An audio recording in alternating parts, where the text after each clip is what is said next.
Mount Tabor സ്കൂളിലെ ഞരമ്പ് രോഗിയായ അധ്യാപകനെതിരെ വിദ്യാർത്ഥികൾ.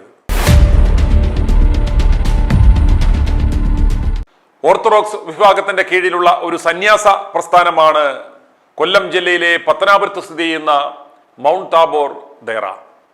നിരണം ഭദ്രാസന മെത്രാനായിരുന്ന മാർ തോമ ദിവന്നാസ്യോസ് ആണ് 1929 ഈ പ്രസ്ഥാനം ആരംഭിച്ചത്. ആദ്യ സുപ്പീരിയർ സ്ഥാപകനായ മാർ തോമ ദിവന്നാസ്യോസ് തന്നെയായിരുന്നു. ഈ ദേറായുടെ സ്ഥാപിത ലക്ഷ്യങ്ങൾ സന്യാസ ജീവിതം പ്രോത്സാഹിപ്പിക്കുക, അപകിസ്തൃത മേഖലകളിൽ പള്ളികളും വിദ്യാഭ്യാസ സ്ഥാപനങ്ങളും സ്ഥാപിക്കുക എന്നതൊക്കെയായിരുന്നു. മൗണ്ട് താബോർ ദേറയുടെ കീഴിൽ നിരവധി വിദ്യാഭ്യാസ സ്ഥാപനങ്ങൾ ഉൾപ്പെടെ ഇന്ന് പ്രവർത്തിക്കുന്നുണ്ട്. ഈ ദേറയിൽ നിന്ന് നിരവധി മെത്രാന്മാരും ഉണ്ടായിട്ടുണ്ട്. നല്ല നിലയിൽ ഈ പ്രസ്ഥാനം പ്രവർത്തിച്ചിരുന്നു എന്ന് ചുരുക്കം. എന്നാൽ ഇന്ന് ഈ ദേറ എന്ന് പറയുന്നത് കാട്ടുമുന്തിരി മാത്രം വിളയിക്കുന്ന ഒരു ദേറ ആണ്. പെണ്ണ് കേസുകളിലും വ്യഭിചാര കേസുകളിലും പിടിക്കപ്പെട്ട നിരവധി ആവാസന്മാർ ഇപ്പോഴും ഇവിടെ വാണരുളുന്നുണ്ട്. ഈ സ്ഥാപനത്തിന്റെ വരുമാനത്തിന്റെ നല്ലൊരു പങ്കും ഇന്ന് ഇവന്മാർ ചെലവഴിക്കുന്നത് ഇവരുടെ പെണ്ണ് കേസുകൾ ഒതുക്കി തീർക്കുവാനും സെറ്റിൽ ചെയ്യാനും ഒക്കെയാണ്. ഇവന്മാരെ കൊണ്ട് ജീവിക്കുന്ന കുറെ ആളുകൾ പത്തനാപുരത്തും കൊട്ടാരക്കരയിലും ഒക്കെ ആയിട്ട് ഇന്ന് ഉണ്ട്. എത്ര വേണമെങ്കിലും തെളിവുകൾ നൽകാം. 84-കാരനായ ശമോൻ റമ്പാൻ പോക്സോ കേസിൽ അറസ്റ്റിലായി കാക്കനാട്ട് ജയിലിലാകുന്നത് ഞങ്ങൾ നൽകിയ വാർത്തയെ തുടർന്നായിരുന്നു. 2018 സെപ്റ്റംബർ 9 മൗണ്ട് താബോർ ദേറ കോൺവെന്റിലെ കിണറ്റിൽ കന്യാസ്ത്രീയെ മരിച്ച നിലയിൽ കണ്ടെത്തിയിരുന്നു. കുണ്ടറ കിഴക്കേ കല്ലട സ്വദേശിയും പത്തനാപുരം സെയിന്റ് സ്റ്റീഫൻസ് സ്കൂൾ അധ്യാപികയുമായിരുന്ന സിസ്റ്റർ സൂസൻ മാത്യു എന്ന 54-കാരിയാണ് ദുരൂഹ സാഹചര്യത്തിൽ കിണറ്റിൽ മരിച്ച നിലയിൽ കാണപ്പെട്ടത്. സിസ്റ്റർ താമസിച്ചിരുന്ന മുറിയിൽ നിന്ന് കിണറ്റിലേക്കുള്ള വഴിയിലും കിണറിന്റെ പടികളിലും രക്തക്കറകൾ അന്ന് കണ്ടെത്തിയിരുന്നു. കൂടാതെ മുറിക്കുള്ളിൽ നിന്ന് ബ്ലേഡും കണ്ടെത്തിയിരുന്നു.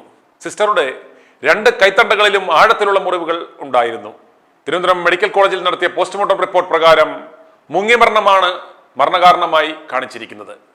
ആമാശയത്തിൽ നിന്ന് നാഫ്തലിൻ ഗുളികകളുടെ, അതായത് പാറ്റാ ഗുളികയുടെ സാന്നിധ്യവും കണ്ടെത്തിയിരുന്നു.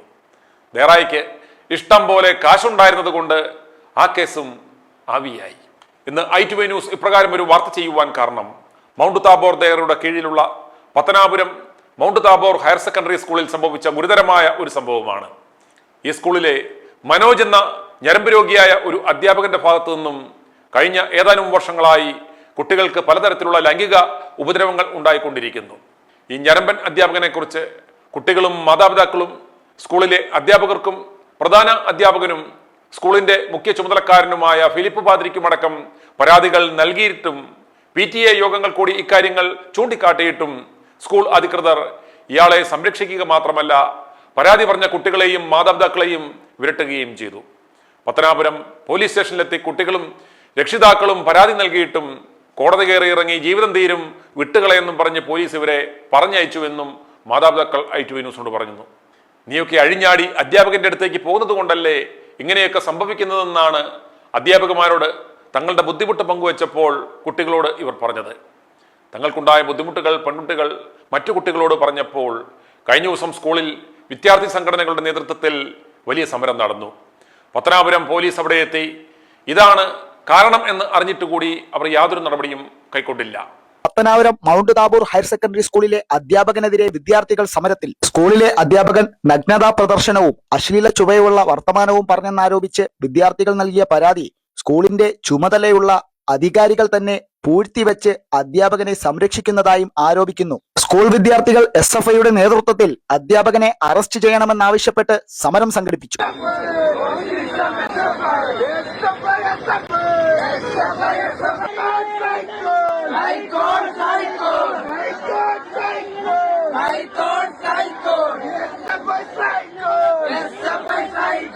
കുറ്റം ചെയ്ത അധ്യാപകനെ സംരക്ഷിക്കുന്ന മാനേജ്മെന്റിന് എതിരെയും ശക്തമായ പ്രതിഷേധം അറിയിച്ചുകൊണ്ട് DYFI പത്തനാപുരം ബ്ലോക്ക് കമ്മിറ്റി. പോലീസും ഭരണ പ്രതിപക്ഷമടക്കം MLA-മാരും എല്ലാം സ്കൂൾ മാനേജ്മെന്റിനൊപ്പമാണ്. വിദ്യാർത്ഥിനികളുടെ വീട്ടുകാരും സ്കൂളിന്റെ സമീപവാസികളുമെല്ലാം ഈ വിഷയം സോഷ്യൽ മീഡിയയിൽ പങ്കുവച്ചപ്പോഴാണ് ഇക്കാര്യങ്ങൾ പുറംലോകം അറിയുന്നത്. പ്രധാനമായും സ്കൂളിലെ 23 കുട്ടികൾക്കാണ് അടുത്ത കാലത്ത് ഞരമ്പൻ മനോജിൽ നിന്ന് ബുദ്ധിമുട്ടുണ്ടായത് എന്ന് കരുതിയതെങ്കിലും ഈ വിവരം പങ്കുവച്ച സോഷ്യൽ മീഡിയ വാർത്തകളുടെ അടിയിൽ നിരവധി പൂർവ്വ വിദ്യാർത്ഥികളും ഇയാൾ മുൻപ് ട്യൂഷൻ പഠിപ്പിക്കുന്ന സ്ഥാപനങ്ങളിലെ വിദ്യാർത്ഥിനികളുമെല്ലാം ഇതെല്ലാം സത്യമാണ്, തങ്ങൾക്കും അന്ന് ഇതുപോലെയുള്ള ദുരനുഭവങ്ങൾ ഇയാളുടെ ഭാഗത്തു നിന്നും ഉണ്ടായിട്ടുണ്ട് എന്ന് പറഞ്ഞവർ രംഗത്തെത്തിയിട്ടുണ്ട്. മനോജിന്റെ ഉപദ്രവത്തിനിരയായ കുട്ടികൾ ചേർന്ന് ഒരു ഗ്രൂപ്പ് ഉണ്ടാക്കി ഇയാളെ അകത്താക്കുവാനുള്ള നീക്കത്തിലാണ് ഇപ്പോൾ. പോക്സോ ഇപ്രകാരം ഒരു അതിക്രമം ആർക്കെങ്കിലും ഉണ്ടായെന്ന് അറിഞ്ഞാൽ ഉടൻ തന്നെ അത് പോലീസിലോ ചൈൽഡ് ലൈനിലോ വിവരം അറിയിക്കണമെന്നിരിക്കെ ഗുരുതരമായ ഇപ്രകാരം ഒരു കുറ്റമുണ്ടായിട്ടും സ്കൂൾ മാനേജ്മെന്റും അധ്യാപകരുടെയും ഭാഗത്തു നിന്നുണ്ടായിരിക്കുന്നത് വളരെ ഗൗരവമായ അനാസ്ഥയാണ്. കഴിഞ്ഞ ദിവസം വീണ്ടും ഇയാളുടെ അതിക്രമം ഉണ്ടായി. സ്കൂളിൽ പ്രശ്നം വഷളായപ്പോൾ മനോജ് എന്ന് പറയുന്ന ഈ ഞരമ്പനെ സ്കൂൾ മാനേജ്മെന്റ് മാറ്റി നിർത്തിയിരിക്കുകയാണ്. ഇതുവരെ പക്ഷേ പോലീസിൽ പരാതി നൽകിയിട്ടില്ല. ഞങ്ങൾ ബുദ്ധിമുട്ടുണ്ടായ ഈ കുട്ടികളുടെ മാതാപിതാക്കളുമായി സംസാരിക്കുകയും തെളിവുകളെല്ലാം ശേഖരിക്കുകയും ഉണ്ടായി. മാതാപിതാക്കൾ ഇതുവരെ പോലീസിൽ രേഖാമൂലം പരാതി നൽകുവാൻ മടിക്കുവാൻ കാരണം കുട്ടികളുടെ ഭാവി നശിപ്പിക്കും, ഇന്റേണൽ മാർക്ക് നൽകില്ല, കുടുംബത്തിന് നാണക്കേട് ഉണ്ടാകും എന്നൊക്കെ പറഞ്ഞ് വിരട്ടിയാണ്. പത്തനാപുരം പോലീസിന്റെ ഭാഗത്തു നിന്നും സ്കൂൾ മാനേജ്മെന്റിനെ അനുകൂലിക്കുന്ന നിലപാടാണ് ഉള്ളത്. ഞങ്ങൾക്ക് ലഭിച്ച തെളിവുകളടക്കം ഇന്ന് ഞങ്ങൾ വിശദമായ പരാതി തയ്യാറാക്കി സംസ്ഥാന പോലീസ് മേധാവിക്കും ചൈൽഡ് ലൈനിനും നൽകിക്കഴിഞ്ഞു. ബുദ്ധിമുട്ടുണ്ടായ കുട്ടികളുടെ മാതാപിതാക്കളും ഉടൻ തന്നെ പരാതി നൽകും. വർഷങ്ങൾക്ക് മുമ്പ് ഇയാൾ ഐഡിയൽ എന്ന ട്യൂട്ടോറിയലിൽ പഠിപ്പിച്ചുകൊണ്ടിരിക്കുമ്പോഴും ഞരമ്പ് രോഗിയായിരുന്നു എന്ന് പൂർവ്വ വിദ്യാർത്ഥിനി സാക്ഷ്യപ്പെടുത്തുന്നു. ഞാൻ ഐഡിയൽ കോളേജിൽ പഠിക്കാൻ നേരത്തെ, ഐഡിയൽ അറിയാലോ, നമ്മുടെ പഞ്ചായത്തിൻ്റെ തൊട്ട് പുറയിലുണ്ടായിരുന്ന ട്യൂഷനായിരുന്നു. അവിടെ ഈ പുള്ളിക്കാരൻ ഇംഗ്ലീഷ് പഠിപ്പിച്ചുകൊണ്ടിരിക്കുമായിരുന്നു. ഞങ്ങൾ 7ാം ക്ലാസ്സിൽ പഠിക്കാൻ നേരത്ത് അന്ന് എന്തോ ക്ലാസ്സിൽ 4 ബോയ്സ് എന്തോ വന്നിട്ടുണ്ടായിരുന്നുള്ളൂ. ബാക്കി ആരും ഇല്ലായിരുന്നു. ക്ലാസ് നിറച്ച് പെൺപിള്ളേരും ഉണ്ടായിരുന്നു. അന്ന് പുള്ളിക്കാരനാണെങ്കിൽ ഈ ബോയ്സിൻ്റെ സൈഡിൽ അറിയാലോ, ഈ ട്യൂഷനിൽ ഓരോ റോയിലായിട്ടല്ലേ, അല്ല ഓരോ ഇങ്ങനെ മൂന്ന് ഇതായിട്ട് ഡിവൈഡ് ചെയ്തിട്ടായിരിക്കും ഉണ്ടാകുന്നത്. അപ്പോൾ ഇതിനകത്ത് ബോയ്സിൻ്റെ സൈഡ് ഫുൾ എം ടി ആണ്. ആ കോളം ഫുൾ എം ടി ആയിട്ട് കിടക്കുക. പുള്ളി അവിടെ പോയി തിരിഞ്ഞിരുന്നിട്ട് ലിറ്ററലി പുള്ളിയുടെ മുണ്ട് ഫുള്ള് മാറ്റിയിട്ട് ഒരു സൈഡിലോട്ട് പുള്ളിയുടെ പ്രൈവറ്റ് പാർട്ട് എടുത്ത് പുറത്തിട്ടിട്ട് പെൺപിള്ളേർ ശ്രദ്ധിക്കാത്തത് കൊണ്ട് പുള്ളി അതിനകത്തിട്ട് ഇങ്ങനെ പുള്ളി കൈകൊണ്ട് തന്നെ എല്ലാവരും ശ്രദ്ധിക്കട്ടെന്നും പറഞ്ഞുകൊണ്ട് തട്ടി കാണിക്കുകയും ചൊറിഞ്ഞ് കാണിക്കുകയൊക്കെ ചെയ്യുമായിരുന്നു. സോ അവർ പറയുന്നത് സത്യമാണ്. പിന്നെ ഈ പുള്ളിയെപ്പറ്റി ഒരുപാട് കംപ്ലൈൻറ്റ്സ് ഇതുപോലെ വന്നിട്ടുണ്ട്. അന്ന് പുസ്തകം വാങ്ങിക്കാൻ വേണ്ടിയിട്ടോ എന്തോ പുതിയ ക്ലാസ്സിൽ കയറുമായിരുന്നു. വെക്കേഷൻ ടൈമായിരുന്നു. അപ്പോൾ അന്ന് എൻ്റെ അമ്മയും അപ്പൂപ്പനും വന്നിട്ടുണ്ടായിരുന്നു. അന്ന് തന്നെ അങ്ങേരി കാണിച്ചത് അന്നത്തെ ഒരു പ്രായത്തിൽ ഭയങ്കര ഷോക്കായിപ്പോയി. അത് പറഞ്ഞിട്ട് ഈ ഐഡിയൽ കോളേജിൻ്റെ ഓണറായിട്ടുള്ള ഉണ്ണി സാർ പുള്ളിക്കാരനോട് അപ്പം തന്നെ പോയി ഞങ്ങൾ കംപ്ലയിൻറ്റ് ചെയ്തു. എന്നിട്ട് അവരാരും ഒന്നും ചെയ്തില്ല. ഇയാളോട് ചോദിച്ചപ്പോൾ പറഞ്ഞത് ഉറുമ്പ് കടിച്ചെന്നാ. എന്നിട്ട് അവർക്കത് മനസ്സിലായി. കാരണം പുള്ളിക്കാരനെ പറ്റി ഒരുപാട് കംപ്ലയിൻറ്റ്സ് ഇങ്ങനെ വന്നിട്ടുണ്ട്. അതുകൊണ്ട് അവർ പറഞ്ഞു ഓക്കെ ഇനി ഈ പുള്ളി നിങ്ങളെ പഠിപ്പിക്കാൻ വരത്തില്ലെന്ന് പറഞ്ഞിട്ട് ദിവ്യ എന്ന് പറഞ്ഞ ഒരു മിസ്സിനെ പിന്നെ ഞാൻ കിട്ടത്. ഇയാളെ പിന്നെ ഇയാൾ പഠിപ്പിക്കുന്ന അടിപൊളിയായി, ഇയാളെ പോലെ നന്നായിട്ട് പഠിപ്പിക്കുന്ന ആളെ ഞാൻ കണ്ടിട്ടില്ല. പക്ഷേ ക്ലാസ്സിൽ വരുമ്പം പെണ്ണുങ്ങളുടെ അടുത്ത് വന്നിരുന്നിട്ട് സൈഡിൽ ഇരിക്കുന്ന പെൺകുട്ടികളുടെ ശരീരത്തോട്ട് ഇയാൾ വന്ന് ചാരി അമർന്ന് നിൽക്കുകയും ഇയാളുടെ പ്രൈവറ്റ് പാർട്സ് മുട്ടിക്കുകയും ഇങ്ങനെ ഉരസുകയൊക്കെ ചെയ്യുന്ന ഇയാളുടെ സ്ഥിരം പരിപാടിയാണ്. അങ്ങനെ അന്നൊക്കെ പറയുന്നത് കേട്ടിട്ടുണ്ട്. എനിക്കിപ്പോൾ ഇത് കണ്ടപ്പോൾ എനിക്ക് ഭയങ്കര ഷോക്കായിപ്പോൾ. ഇയാൾ ഇപ്പോഴും ഇത് നിർത്തിയിട്ടില്ലല്ലോ എന്ന്. കാരണം ഇപ്പം എത്ര വർഷമായി? എനിക്കിപ്പോൾ 23 വയസ്സായി. എൻ്റെ ഒരു 7ാം ക്ലാസ് എന്ന് പറയുമ്പോൾ 11 വയസ്സെന്തോ ഉണ്ടായിരുന്നുള്ളൂ. 11-12 വയസ്സേ ഉണ്ട്. 10-11 വർഷത്തിന് ശേഷം അയാൾ ഇത്രയും നാൾ ഇത് തന്നെ തുടരുന്നതെന്ന് പറഞ്ഞു കഴിഞ്ഞാൽ എൻ്റെ ഭാഗത്തുനിന്ന് എൻ്റെ കൂട്ടുകാരികളാണ് ഇത് അയച്ചു തന്നത്. അതായത് ഇയാളുടെ ഈ മോശം ആയിട്ടുള്ള ഈ കാര്യങ്ങൾ അനുഭവിച്ചിട്ടുള്ള ഇത് കണ്ടിട്ടുള്ള എൻ്റെ കൂട്ടുകാരികളെ അയച്ചു തന്നത്. കാരണം എനിക്ക് പറയണം, ഇയാൾക്ക് അങ്ങനെ ഒരു ശിക്ഷ വാങ്ങിച്ച് കൊടുക്കാൻ പറ്റുമെങ്കിൽ എനിക്ക് അത്രയ്ക്ക് സന്തോഷം. അത്രയ്ക്കും പിള്ളേർ ഇയാൾ ഭയങ്കരമായിട്ട് സെക്ഷലി അസോൾട്ട് ചെയ്തിട്ടുണ്ട്. വന്ന് മുട്ടിയെ അമർത്തുകയും നമുക്ക് താല്പര്യമില്ലെന്ന് പറഞ്ഞു കഴിഞ്ഞാൽ സാർ ഒന്ന് മാറി നിൽക്കുക പ്ലീസ് എന്ന് പറഞ്ഞു കഴിഞ്ഞാൽ ഇയാൾ മാറത്തില്ല.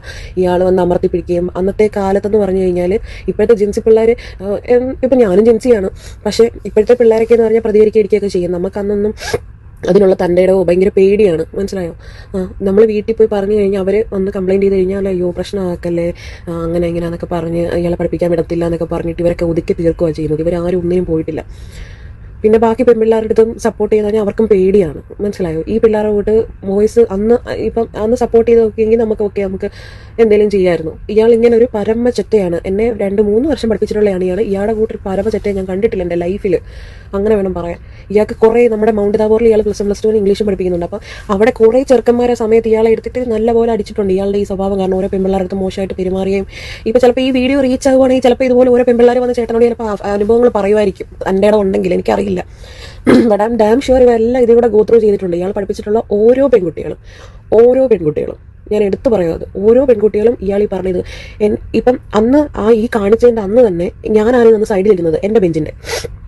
ഇയാൾ ഓരോ ക്വസ്റ്റൻ ഇട്ട് വന്നിട്ട് നമ്മളെ കൊണ്ട് എഴുതിപ്പിച്ചിട്ട് നോക്കാനാണെന്ന് പറഞ്ഞുകൊണ്ട് വന്ന് നമ്മുടെ ഈ തോളിൻ്റെ സൈഡിലായിട്ട് ഇയാൾ ഇങ്ങനെ മുട്ടിക്കും. എൻ്റെ അടുത്ത് ആദ്യമേ വന്നപ്പോഴേ ഞാൻ കണ്ടിട്ടുണ്ട് ഈ വേറെ പെൺപിള്ളേർത്തിരിക്കുന്നത്. എൻ്റെ അടുത്ത് വന്നപ്പോൾ ഞാൻ പറഞ്ഞു, സാർ മാറി നിൽക്കുക, എൻ്റെ ശരീരത്ത് മുട്ടരുത്, സാർ മാറി നിൽക്കുക, എല്ലായിടത്തും കാണിക്കുന്ന പോലെ എൻ്റെ അടുത്ത് കാണിക്കേണ്ടത്. ഇയാളെ ഇയാൾക്കെതിരെ കേസ് വരുവാണെങ്കിൽ കോടതി വന്ന് നേരിട്ട് വന്ന് പറയാൻ പോലും ഞാൻ തയ്യാറാണ്. എനിക്ക് അത്രയ്ക്ക് കലിയുണ്ട്. അന്ന് ഒന്നും ചെയ്യാൻ പറ്റാഞ്ഞത് എൻ്റെ പേരൻസ് വിളിച്ച് പറഞ്ഞിട്ട്, എൻ്റെ കൂട്ടുകാരുടെ പേരൻസ് വിളിച്ച് പറഞ്ഞിട്ട് പോലും ഇയാളെ സംരക്ഷിക്കാൻ വേണ്ടി ഇവർ കാണിച്ച ഓരോ പരിപാടികളും അതും എനിക്ക് ഇപ്പോഴും ഓർക്കുമ്പോൾ എനിക്ക് എൻ്റെ ബ്ലഡ് ബോയിൽ ചെയ്യും ഇയാളെ പിന്നെ കണ്ടിട്ടുള്ളപ്പോഴെല്ലാം.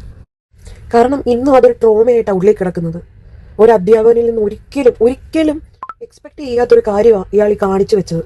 ആ ചെറുപ്രായത്തിൽ ഞങ്ങൾക്ക് ഇത്രയും ട്രോമ തന്ന ഒരു വ്യക്തി, ഇങ്ങേരെ പോലെ ഒരാള്, ഇത്രയും പേര് ഇയാളെ സേഫ് ആക്കി വെച്ചിട്ട് 10-11 കൊല്ലത്തിന് ശേഷവും ഇതേ കാര്യം തന്നെ കേൾക്കുമ്പോൾ ശരിക്കും ബ്ലഡ് തിളയ്ക്കുന്നുണ്ട്.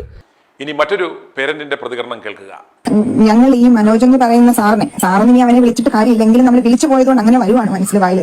അദ്ദേഹം ചെയ്തതിൽ വലിയൊരു തെറ്റ് ചെയ്ത 2 ടീച്ചേഴ്സ് ഉണ്ട് അവിടെ. ഒരു ടീച്ചേഴ്സ് എന്ന് പറയുന്നത് നമ്മുടെ ഹിന്ദി പഠിപ്പിക്കുന്ന മണിയമ്മ ടീച്ചർ എന്ന് പറയുന്ന ആളാണ്. രണ്ടാമത്തെ ആള് ബിൻസി എന്ന് പറയുന്നത് ആളാണ്. പക്ഷെ എന്റെ കുട്ടിക്കും അവൾ കണ്ടതും ഈ മണിയമ്മ എന്ന് പറയുന്ന ഹിന്ദി പഠിപ്പിക്കുന്ന ടീച്ചറിൽ നിന്ന് വളരെ അസഭ്യമായ വാക്കുകൾ, അതായത് മിസ് ടീച്ചറെ ഞങ്ങൾക്ക് ഇങ്ങനെ സംഭവിച്ചു എന്ന് പറഞ്ഞ് ഇവരെല്ലാവരും കരയുകയും സങ്കടപ്പെടുകയും ചെയ്തപ്പോൾ ആ ടീച്ചർ പറഞ്ഞ ഒരു കാര്യം, നീയൊക്കെ ആ വാക്ക് അഴിഞ്ഞാടി എന്നാ ടീച്ചർ പറഞ്ഞു. നീയൊക്കെ അഴിഞ്ഞാടി അദ്ദേഹത്തിന്റെ അടുത്തോട്ട് ചെന്നപ്പം അദ്ദേഹം അങ്ങനെ കാണിച്ചു. എന്തുമാത്രം നമുക്ക് സഹിക്കാൻ പറ്റില്ല. ഞങ്ങള് കഴിഞ്ഞ വ്യാഴാഴ്ച വെള്ളിയാഴ്ച ഒക്കെ സംഭവിച്ച കാര്യമാണ്. ചില ആളുകൾ നമ്മളിത് പറയുമ്പം നമ്മൾ ഒറ്റപ്പെട്ടു പോകും. അപ്പൊ നമ്മൾ തന്നായി പോകും. അപ്പൊ നമ്മുടെ കുഞ്ഞിനെ മാർക്ക് ചെയ്ത് വെക്കും. എനിക്ക് ഇപ്പൊ എന്റെ ഹസ്ബൻഡ് വലിയാണ്. നമുക്ക് എന്റെ സാഹചര്യം കൊണ്ട് നമുക്ക് മുന്നോട്ട് വരാൻ പറ്റുന്നില്ല. എനിക്കത് എങ്ങനെ പറഞ്ഞ് മനസ്സിലാക്കണമെന്ന് എനിക്കും അറിയത്തില്ല. പറയാൻ ഒരുപാടുണ്ട്. പ്രധാനമായിട്ടും അയാൾ കാണിച്ചു അയാൾക്ക് മാനസിക വൈകല്യം അങ്ങനെ ഇങ്ങനെ പറയുന്നു. പക്ഷേ ഈ സപ്പോർട്ട് ചെയ്ത ടീച്ചർ എന്താണ് അവർ ഉദ്ദേശിച്ചത്? എനിക്ക് അവരുടെ അടുത്ത് നമ്മൾ മീറ്റിംഗിൽ കൂടിയപ്പോഴും അവർ ഒരു കാര്യം ഇതിനെക്കുറിച്ച് പറഞ്ഞില്ല. ഒരു വാക്ക് അതിനെ കുറിച്ച് മിണ്ടില്ല. അല്ലെങ്കിൽ ഞങ്ങളുടെ ഭാഗത്ത് തെറ്റുപറ്റി, അല്ലെങ്കിൽ അത് അങ്ങനെ പോട്ടെ എന്നുപോലും അവർക്കൊന്നും പറയാനില്ലായിരുന്നില്ല. ഞങ്ങളുടെ മനസ്സിന്റെ വേദന കൊണ്ട് ഞങ്ങൾ 1-2 അമ്മമാര്, കാരണം മറ്റൊരു കുട്ടിയുടെ അമ്മയ്ക്ക് അവരുടെ ഹസ്ബൻഡ് 2-3 വർഷമായി മരിച്ചു പോയിട്ട് ആ കുഞ്ഞിനെ അവൾ വിളിച്ച് സംസാരിക്കാതിരിക്കത്തില്ല. ആ കുഞ്ഞിനെയും ബോഡിയിൽ ടച്ച് ചെയ്യുന്ന രീതിയിൽ തന്നെയാണ് അയാൾ ചെയ്തിരിക്കുന്നത്. അപ്പം ഞങ്ങൾക്ക് ഈ അമ്മമാർക്ക് ചെയ്യാൻ പറ്റുന്നതെന്ന് പറഞ്ഞാൽ അയാളെ ഒന്ന് പോയി കണ്ട്, അവൾ പറയുന്നത് അയാളെ അടിച്ചു കൊല്ലാനുള്ള വാശി നമുക്കുണ്ട്. പക്ഷെ നമ്മുടെ കുഞ്ഞുങ്ങൾക്ക് പിന്നാരാ? നമുക്കൊന്നും ചെയ്യാൻ പറ്റാത്തൊരവസ്ഥയാണ് ഇത്. ഞങ്ങൾ പറയുന്നത് നിങ്ങൾക്ക് വിശ്വാസക്കേടോ എന്തെങ്കിലും ഉണ്ടെങ്കിൽ ഞങ്ങളുടെ കുഞ്ഞുങ്ങൾ ഇന്ന് സ്കൂളിൽ പോയിട്ട് വരുമ്പോൾ അവരുടെ വോയിസ് വേണമെങ്കിൽ അവരുടെ അടുത്ത് വിളിച്ച് നേരിട്ട് ഞാൻ ഫോൺ കൈക്കൊടുക്കാം. പക്ഷെ കുഞ്ഞുങ്ങളുടെ പേരോ ഒക്കെ വന്നു കഴിഞ്ഞാൽ ഉള്ള ബുദ്ധിമുട്ടും വിഷമവും പ്രയാസവും കൊണ്ടാണ് പിന്നെ ഇതിന്റെ പുറകെ ഇറങ്ങാൻ നമുക്കാരില്ല. ആ ഒരു സാഹചര്യം കുറവുണ്ട്. അതുകൊണ്ടാണ് കൂടുതലും ഞാൻ ഒന്നിനും ഇറങ്ങാത്തത്. പക്ഷെ ഇന്ന് സ്കൂളിൽ പോയിരിക്കുന്നു. വീണ്ടും മാനസികമായിട്ടുള്ള വേദനയാണോ ഇന്ന് അവിടുന്ന് കിട്ടുന്നതെന്ന് അറിയത്തില്ല. ഞങ്ങൾ ടീച്ചർമാരുടെ അടുത്ത് നിന്ന് പറഞ്ഞു. അവരുടെ അടുത്ത് ഞാൻ കമ്മിറ്റിയിൽ എഴുന്നേറ്റ് നിന്ന് തന്നെ അവരുടെ പേര് സഹിതം തന്നെ പറഞ്ഞിട്ടുണ്ട്. ഈ മണിയമ്മ എന്ന് പറയുന്ന ടീച്ചറെ ഇത്ര ആക്ഷേപമായിട്ട് കുഞ്ഞുങ്ങളുടെ അടുത്ത് സംസാരിച്ചു എന്ന് ഞാൻ പറഞ്ഞിട്ടുണ്ട്. മറ്റാരും അവരുടെ പേരൊന്നും പറഞ്ഞിട്ടില്ല. കമ്മിറ്റിയിൽ ഞാൻ പറഞ്ഞത് തന്നെയാണ്. പിന്നെ അത്ര പേരൻസ് ഉണ്ടെങ്കിലും ഞാൻ എങ്ങനെ പറയാം, നേരിട്ട് എനിക്കറിയില്ല, എന്തൊക്കെയോ പറയാനുണ്ട്. പക്ഷെ അത് എവിടെ തുടങ്ങണം, എവിടെ അവസാനിപ്പിക്കണം എന്നറിയില്ല. ഇത്രയും വലിയൊരു മാനേജ്മെന്റ് അല്ലെങ്കിൽ ഇത്ര ഒരു അവർക്കെതിരായിട്ട് നിൽക്കാൻ നമ്മൾ ആരും അല്ല. എങ്കിൽ പോലും ഇനി ഒരു കുഞ്ഞുങ്ങൾക്കും. പക്ഷേ പറയുന്നു, ഇദ്ദേഹം 2014-13 വന്നാണ്ട് ഈ മനോജ് എന്ന് പറയുന്ന ആള് ഇതേ പോൾക്ക് ഒരു പ്രശ്നം ഉണ്ടായി. എന്തോ സ്കൂളിൽ തന്നെ ഉണ്ടായി. നമ്മുടെ ജോൺസൺ സാറാണ് തോന്നുന്നു. അത് പേരൻസിനെയൊക്കെ വിളിച്ച് ഒതുക്കി തീർത്തതാണോ എന്തോ, അതിന്റെ ഫുൾ ഡീറ്റെയിൽസ് എനിക്കറിയില്ല. പക്ഷേ ഈ മനോജ് എന്ന് പറയുന്ന ആൾക്ക് നേരത്തെ സംഭവം ഉണ്ടായിട്ടുണ്ട്. പിന്നെ ഒരു അലിഗേഷൻ പറയുന്നത് നമ്മുടെ ഇപ്പം നിലവിൽ പ്രഭവ് എന്ന് പറയുന്ന ഒരു സാറാണ്, KSTC എന്ന് പറയുന്ന ഒരു ടൂറിസം സെന്ററിൽ പഠിപ്പിച്ച് അവിടെ എന്തോ ഒരു ഇതുപോലെ തന്നെ ഒരു പോക്സോയ്ക്ക് സംബന്ധമായ എന്തോ ഒരു ഇഷ്യൂ ഉണ്ടായ ഒരു സാറ് നമ്മുടെ ഈ സ്കൂളിൽ പഠിപ്പിക്കാൻ വന്നിട്ടുണ്ട്. അപ്പൊ ഞാൻ കഴിഞ്ഞ ദിവസം ഞാൻ പറഞ്ഞു, ഇന്നതുകൊണ്ട് ഒരു സാറുണ്ട്, അദ്ദേഹത്തെ സൂക്ഷിക്കുക, കാര്യങ്ങളൊക്കെ ഉണ്ട് എന്ന് പറഞ്ഞു. പക്ഷേ നമ്മൾ ഒരു കാര്യം പറയുമ്പം ഒരു മീഡിയ കയ്യിലുള്ളവർക്ക് നമുക്ക് 4 പേരെ അറിയിക്കാം. പക്ഷെ നമ്മൾ ഒരാളിരുന്ന് ഒരു റൂമിനകത്ത് പറയുമ്പം അത് അവിടെ തന്നെ ഒതുങ്ങിപ്പോവാ. നമ്മളെ അന്നേരം അല്ല അങ്ങനെ പറയില്ല കേട്ടോ, അതിങ്ങനെ പറയല്ല, ഇങ്ങനെ പറഞ്ഞാൽ അങ്ങനെ ഒരു പ്രശ്നമുണ്ട് എന്നിങ്ങനെ പറയുമ്പോൾ നമ്മൾ വിഷമിക്കുക അല്ലാതെ ഭഗവാനോട് പറയുകയല്ലാതെ വേറൊരു വഴിയില്ല. ഇനി ഒരു കുട്ടിയുടെ പ്രതികരണം കേൾക്കുക. ഈ മനോജ് സാറിൻ്റെ ഇൻസിഡൻറ്റ് പറഞ്ഞില്ലേ, ഇതുപോലൊരു സെയിം അനുഭവം ഞങ്ങൾക്കും ഉണ്ടായിട്ടുണ്ട്. ഞങ്ങൾ ഐഡിയൽ കോളേജിൽ പഠിക്കുമ്പോഴാണ്, 8ാം ക്ലാസ്സിൽ പഠിക്കുമ്പോഴാണ്. അപ്പം ഇതുപോലെ 3 റോ ആയിട്ട് അവിടെ ബെഞ്ചും ഡെസ്കും ഒക്കെ അറേഞ്ച് ചെയ്തിരിക്കുന്നത്. അപ്പോൾ വാതിലിനോട് ചേർന്ന സൈഡിലാണ് ബോയ്സ് എല്ലാം ഇരിക്കുന്നത്, നടുക്കും അതിൻ്റെ അങ്ങേ അറ്റത്തുള്ളിടത്തും ഇതുപോലെ ഗേൾസ് ആയിരിക്കുന്നത്. അപ്പം ഞങ്ങൾ അന്നിരുന്നത് അതായത് അങ്ങേ അറ്റത്തുള്ളതിൻ്റെ ലാസ്റ്റിലത്തെ ബെഞ്ചിലാണ്. അപ്പം ഞങ്ങളുടെ മുന്നിലിരുന്ന ഒരു കുട്ടി എടുത്ത് സാർ ഇതുപോലെ ഈ പ്രൈവറ്റ് പാർട്ട് എടുത്ത് വെളിയിലിട്ടിട്ട് ഇങ്ങനെ ഓരോന്ന് ചെയ്യുന്നത് ഞങ്ങൾ കണ്ട്. അന്ന് ഞങ്ങൾക്കത് ഭയങ്കര ട്രോമയായിരുന്നു. ഞങ്ങളുടെ കൂടെയുള്ള ഒരു കുട്ടി ഛർദ്ദിക്കുകയും കുമ്പസാരപീഡനം ഉൾപ്പെടെ നടത്തിയ ആഭാസപ്പാതിരിമാരെ പുറത്താക്കാതെ അവർക്ക് വേണ്ടുന്ന ചെല്ലും ചെലവും കൊടുത്ത് ഇപ്പോഴും ശമ്പളവും കൊടുക്കുന്ന സംരക്ഷിക്കുന്ന പൈശാചിക പ്രസ്ഥാനമാണ് ഓർത്തഡോക്സ് സമുദായം. ഇത്രയും വലിയ ഒരു ഞരമ്പ് രോഗിയെ വർഷങ്ങളോളം സംരക്ഷിച്ച, കുട്ടികളുടെ പരാതി ലഭിച്ചിട്ട് അത് പോലീസിൽ പോലും അറിയിക്കാത്ത ഫിലിപ്പ് പാതിരി ഉൾപ്പെടെയുള്ളവർക്കെതിരെ പോക്സോ ഉൾപ്പെടെയുള്ള വകുപ്പുകളിട്ട് കേസ് രജിസ്റ്റർ ചെയ്യണം. മൗണ്ട് താബോർ ദേറയിലെ ആഭാസന്മാരുടെയും ഈ ഞരമ്പൻ മനോജിന്റെയും കൂടുതൽ വിക്രസുകൾ വിശദമായി പിന്നാലെ. ഈ അധ്യാപകൻ എന്ന് പറയുന്ന മ്ലേച്ഛന്റെ മ്ലേച്ഛതകൾ കണ്ട ആ കുഞ്ഞുങ്ങളുടെ മാതാപിതാക്കളോടാണ്. നിങ്ങൾ ആരെയാണ് പേടിക്കുന്നത്? പോക്സോ നിയമപ്രകാരം നിങ്ങൾ ഒരു പരാതി കൊടുത്താൽ അത് തികച്ചും കോൺഫിഡൻഷ്യൽ ആയിരിക്കും. നിങ്ങളുടെ കുഞ്ഞുങ്ങൾക്കുണ്ടായ ഈ അതിക്രമങ്ങൾ അറിഞ്ഞിട്ടും പോലീസിൽ റിപ്പോർട്ട് ചെയ്യാതിരുന്നാൽ ആദ്യ കുറ്റക്കാർ നിങ്ങളായിരിക്കും എന്നറിയുക. എന്നോട് നിങ്ങൾ എപ്രകാരം വെളിപ്പെടുത്തിയോ അതുപോലെ നിങ്ങൾ പോലീസ് ഉദ്യോഗസ്ഥരോട് കാര്യങ്ങൾ പറയുക. യാതൊരു ബുദ്ധിമുട്ടും നിങ്ങൾക്ക് ഉണ്ടാവില്ല. ഈ ഞരമ്പന്റെ ഭാഗത്തു നിന്നും ബുദ്ധിമുട്ടുണ്ടായ വിദ്യാർത്ഥികളുടെ മാതാപിതാക്കൾക്ക്, പൂർവ്വ വിദ്യാർത്ഥികൾക്ക് ഞങ്ങളെ താഴെ കാണുന്ന 9746114444 എന്ന നമ്പറിൽ വിളിക്കാവുന്നതാണ്. യാതൊരു കാരണവശാലും ഇവൻ രക്ഷപ്പെടാൻ പാടില്ല. അപ്രകാരം സംഭവിച്ചാൽ നാളെയും ഇവൻ ഈ പണി ആവർത്തിച്ചുകൊണ്ടേയിരിക്കും. ഒരു പോലീസുകാരന്റെ മകൾക്കടക്കം ഇവന്റെ ഭാഗത്തു നിന്നും ബുദ്ധിമുട്ടുണ്ടായിട്ടും ആ പോലീസുകാരനടക്കം ഈ വിഷയം ഇപ്പോഴും മിണ്ടാതിരിക്കുകയാണ്. ഒരു പോക്സോ ക്രൈം ഒളിപ്പിച്ചു വെച്ച ആ പോലീസുകാരന്റെ ജോലി തന്നെ അപകടത്തിലാണെന്ന് മനസ്സിലാക്കുക. ഈ വിഷയം ഇത്രയും കാലം മിണ്ടാതെ പരാതി നൽകാതെ കൊണ്ടു നടന്ന മാതാപിതാക്കളോടാണ്. നിങ്ങളുടെ കുഞ്ഞുങ്ങൾക്കുണ്ടായ ഈ അനുഭവം നാളെ മറ്റുള്ള കുഞ്ഞുങ്ങൾക്കും ഉണ്ടാകണോ? നിങ്ങളുടെ കുറ്റകരമായ ഈ ഉദാസീനതയല്ലേ ഇത്തരം ഞരമ്പന്മാർക്ക് വളം വെച്ചു കൊടുക്കുന്നത്? i2i News, an eye for truth. i2i News subscribe ചെയ്തിട്ടില്ലാത്തവർ ഇപ്പോൾ തന്നെ സബ്സ്ക്രൈബ് ചെയ്യുക. നോട്ടിഫിക്കേഷൻ ലഭിക്കുവാൻ ബെൽ ബട്ടണും അമർത്തുക.